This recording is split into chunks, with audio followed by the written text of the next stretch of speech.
का 4 तारीख का यह पेपर है 20-22। तो आपको इसमें ट्रिक से बताया जाएगा कि किस तरह से आप ऑप्शन से आंसर को टिक कर सकते हैं, कौन सा ऑप्शन चुन सकते हैं। तो सबसे पहला क्या है कि निम्न में से कौन सा स्थूल कौशल के उपयोग का एक उदाहरण है।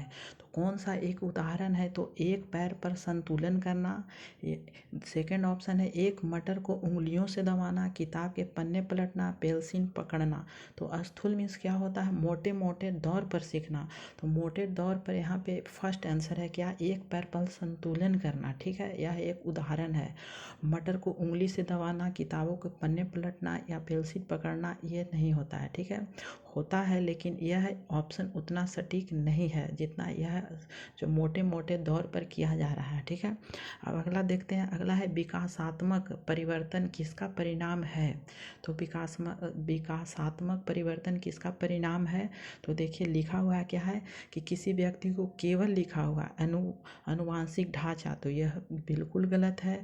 केवल सामाजिक, ये भी बिल्कुल गलत है। और न तो वंशानुगत और न ही पर्यावरण, ये भी ऑप्शन गलत है। तो क्या ऑप्शन दोनों में आपका समायोजन होता है, संयोजक होता है। ठीक है, अनुवांशिक और पर्यावरण। ठीक है, अब अगला क्वेश्चन देख लेते हैं कि कथन है कि शहरों में बच्चों का बहुत सारा खेल उन रियलिटी शो पर आधारित होता है जो वे देखते हैं। बात सही है ये भी कथन।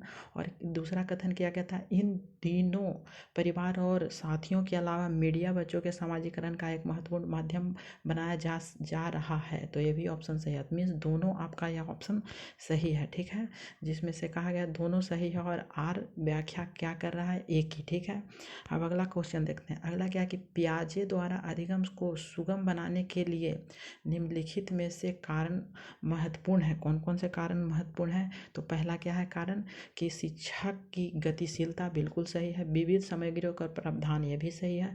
मध्य स्तरीय नवीन अनुभव प्रदान करना, ये भी सही है। नया नया अनुभव प्रदान करना। और सकारात्मक और नकारात्मक पुनर्बलन सुनिश्चित करना, ये ऑप्शन गलत है। ठीक है, बाकी आपका फर्स्ट सेकंड थर्ड, तो यह सेकंड ऑप्शन आपका सही है। ठीक है, अगला क्वेश्चन देख लेते हैं कि किस स्तर पर बच्चों में अपने पास की दुनिया के बारे में एक जीवात्म दृष्टिकोण होते हैं। वे मानते हैं कि पेड़ पौधे और चलते हुए बादलों और लुढ़कते पत्थरों की मंशा और इरादे हो सकते हैं। ठीक है, तो यह किस अवस्था में होती है, यह पूछा गया है कि जब पेड़ चल रहा है और पौधे चल रहे हैं। ठीक है, तो यह मंशा होती है आपका ऑप्शन 2 है। ठीक है, पूर्व संक्रियात्मक, जो बच्चा 2 से 7 वर्ष की उम्र में रहता है तो यह पौधे और पेड़ को यह कर सकता है। ठीक है, और लेकिन मूर्त में यह नहीं होता है। मूर्त में समझ जाता है बच्चा कि ये पेड़ पौधे नहीं चलते हैं, और अमृत में तो जानते हैं कि यह सोच पर डिपेंड करता है। ठीक है, अगला क्वेश्चन है कि एक बाल केंद्रित कक्षा में बच्चे क्या कर रहे हैं। तो निष्क्रिय लगा हुआ, नकलची है, तो यह गलत है। ज्ञान के निर्माण में सक्रिय भाग लेते हैं, यह बिल्कुल राइट है। और थर्ड ऑप्शन क्या है, ब्लैक बोर्ड से उत्तरों की प्रतिलिपि दिया गया है, तो यह ऑप्शन गलत है। और केवल निष्क्रिय होते हैं, तो ये भी ऑप्शन गलत है। ठीक है, तो बाल केंद्रित, तो पता है कि बाल केंद्रित क्या होता है। तो बाल केंद्रित बच्चों की इच्छाओं और भूमिकाओं, जो इच्छा होता है, क्या बच्चे का इच्छा है, क्या बच्चे सीखना चाहते हैं, तो उससे अनुसार किया जाता है। ठीक है, अगला क्वेश्चन है कि कौन सा सुमेलित युग्म है, कौन सा यह युग्म सही है। ठीक है, तो सजा आज्ञाकारिता कानून तय नहीं करता अपितु समाज की भलाई के लिए बदला जा सकता है, तो यह ऑप्शन गलत है। और सेकंड ऑप्शन सही है कि अच्छा लड़का अच्छी लड़की के दूसरों के साथ भला बनकर अनुमोदन अर्जित करना। ठीक है, कि दूसरों के साथ में चापलूसी करना, यह अच्छा लड़का और अच्छी लड़की का यह होता है। ठीक है, तो यह ऑप्शन सेकंड सही है और बाकी सब ऑप्शन गलत है। कानून और व्यवस्था में मानव अधिकारों को मूल्य के आधार पर नैतिक स्वयं को चुनना, ये भी ऑप्शन गलत है। और चौथा भी ऑप्शन गलत है। ठीक है, सामाजिक अनुबंध क्रिया किसी क्रिया के भौतिक परिणाम या निर्धारित कि यह अच्छा है या बुरा है। ठीक है, यह भी ऑप्शन गलत है। अगला क्वेश्चन देख लेते हैं। हार्वर्ड गार्डनर के सिद्धांत में खाली स्थान है। बुद्धि वाले व्यक्ति वनस्पति और जीवों को विभिन्न प्रजातियों की सुंदरता को पहचाने और जाने। तो आपको पता है कि हार्वर्ड गार्डनर के 9 सिद्धांत दिए गए हैं, जिसमें से एक है क्या, प्राकृतिक। ठीक है, और संगीतमय भी दिया गया है, स्थानिक भी दिया गया है, और अंत व्यक्तिक भी दिया गया। लेकिन यह ऑप्शन इससे जो व्यक्ति, जो वनस्पति और जीव में यह भिन्न भिन्न प्रजातियों का सुंदरता पहचाना जाता है और प्रकृति में पहचाना जाता है। ठीक है, अब अगला देख लेते हैं। शिक्षा नीति 2020 में सिफारिश क्या किया गया है, क्या किया गया है तो यह बहुभाषिकता पर जोर दिया गया है, एक भाषिकता पर नहीं, पाठ्यक्रम के मानकीकरण और मूल्यांकन का मानकीकरण पर नहीं दिया गया है। ठीक है, अगला है क्वेश्चन कि एक शिक्षिका यह धारण रखती है कि अच्छे अच्छे जो लड़के अधिक बुद्धिमान और जोखिम लेने वाले होते हैं, लड़कियां आज्ञाकारी और ईमानदार होती है और उनके अनुसार व्यवहार करती है, यह उदाहरण है।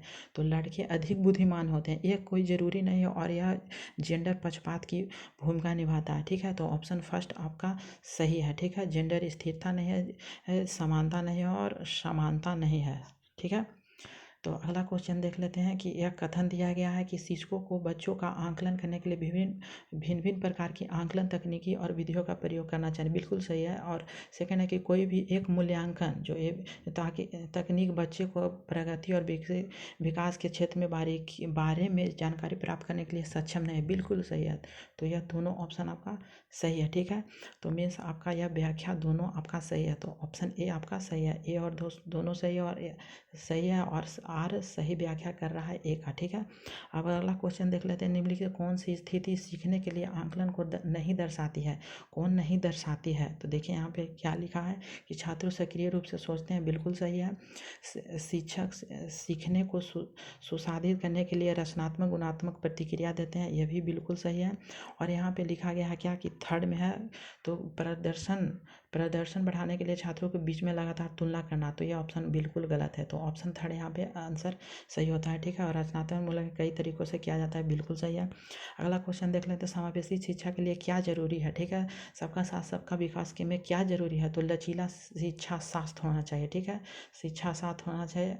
अगमय इमारत, इससे कोई लेन देन नहीं है। मानसिकता से कोई भी दिक्कत नहीं है, कोई भी लेन देन नहीं है। मानकीकृत पाठ्यक्रम, ये भी नहीं, लेकिन लचीला शिक्षा क्रम होना चाहिए। ठीक है, अब अगला देख लेते हैं कि निम्न में से कौन सी दिव्यांगिता सामाजिक संचार में चुनौतियों का कारण बनती है?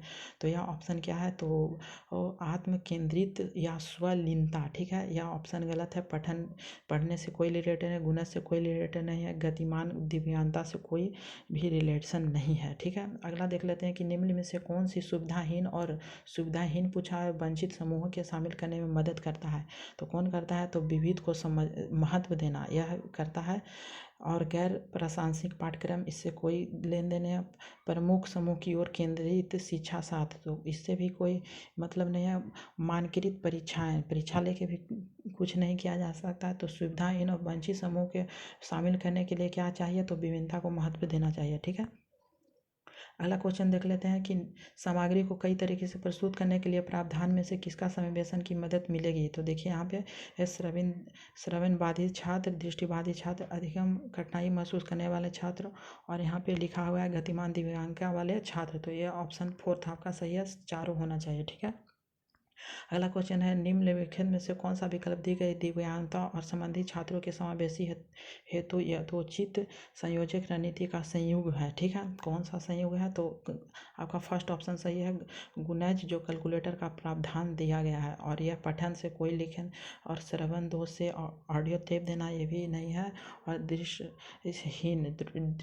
हानि चित्र वाले, ये भी नहीं है। ठीक है, तो अगला क्वेश्चन देख लेते हैं। प्रारंभिक कक्षाओं में शिक्षण अधिगम प्रक्रिया के निम्नलिखित कौन सा दृष्टिकोण बेहतर है? तो कौन सा दृष्टिकोण बेहतर है? तो यह सेकंड ऑप्शन सही है। करके सीखना बेहतर कहा जाता है। करके सीखना, बच्चे जब तक करके सीखते हैं जब तो बहुत अच्छा प्रकट करते हैं। ठीक है, बिना समझ के नकल करना, यह ऑप्शन गलत है। निष्क्रिय रूप से सुनना, यह भी गलत है। और रटकर याद करना बिल्कुल गलत है। ठीक है, अगला क्वेश्चन देख लेते हैं कि अधिगम के लिए विद्यालय के सामाजिक अवसर को भागीदारी महत्वपूर्ण है? तो सीखने के लिए विद्यालय में बहुत ही महत्वपूर्ण है। और आर है कि अधिगम मुख्य रूप से सामाजिक क्रिया है। तो दोनों आपका सही है। मिस ए आपका दोनों सही है। मिस ए आर सही व्याख्या कर रहा है ए का। ठीक है, अगला क्वेश्चन देख लेते हैं कि कक्षा गतिविधियों को सार्थक बनाने के लिए एक शिक्षिका को क्या करना चाहिए?